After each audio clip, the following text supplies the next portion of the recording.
స్తంభాలు మొత్తం కొట్టేసింది సార్.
మినిమం ఉండాలి కదా సెన్సీలకి.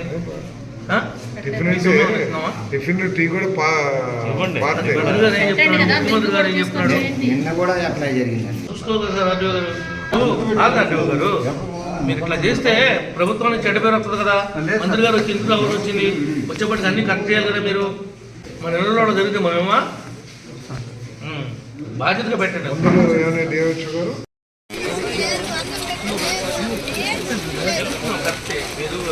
భోజనం కూడా పర్ఫెక్ట్గా పెట్టండి. లేదంటే మేమే ప్రతిపక్షం ఇక్కడ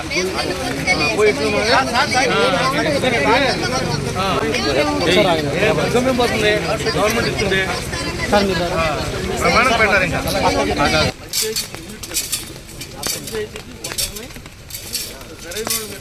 సార్ ఆర్టీఓ గారు మీరు ఇట్లా మీరు ప్లానింగ్ లేకపోతే కష్టం. ఏదో చేసేసామంటే ఎట్లా? ఎన్ని చోట్లకి సుమారు ఎంత అవసరం అవుతుందో మీరు ఆర్డర్ చెప్తే ఎరువులు దొరకవస్తాయి. ఎందుకుంటే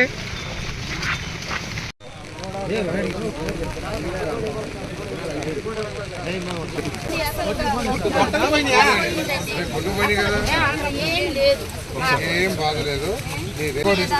అవన్నీ కూడా చెప్తారు.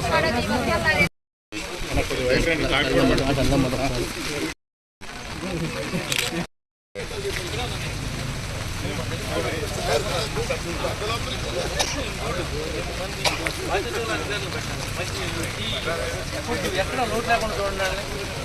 బరకాలు కూడా తెప్పించామన్నాడు. గడ్డి కూడా తెప్పించామని తర్వాత ఇచ్చే డబ్బు తప్పట్లా. కానీ టయానికి కోట్ల టిఫిన్ పెట్టలేదంటే అవసరం ఉంటుంది.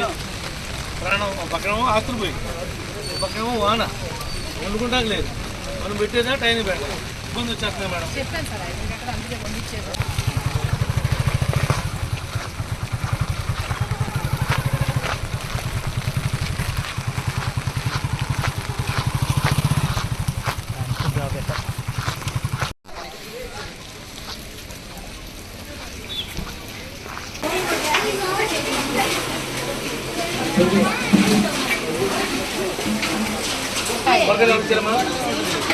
ఎవరు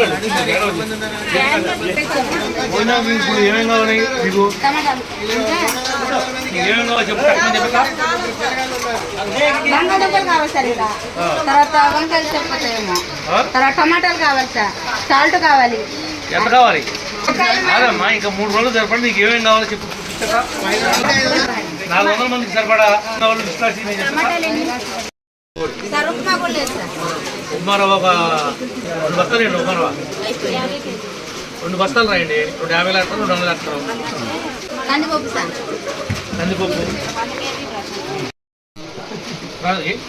ఏం చెప్పాడు ముఖ్యమంత్రి గారు? ఏం చెప్పాడు? మీరు చేస్తుందండి ఇక్కడ టైం అంతా ఇప్పుడు పెట్టారు. వాటర్ ట్యాంకర్ ఇక్కడ పెట్టిస్తాం. వాటర్ ట్యాంకర్ కూడా వస్తుంది. ఇప్పుడు ఇంకో ట్యాంకర్ వస్తామా? ఏ లోటు రాదు. టిఫిన్ కూడా అందరూ ఇక్కడ పక్కన ఆస్తులు పోయి ఇల్లు పోయి పశువులు గడ్డి పోయి ఇదే వస్తువులు తడిసిపోయి ఉసురు మని నడుస్తుంది. మీరు కొనుక్కొచ్చి భోజనం పెడతా కూడా మీకు బాధ ఉంది.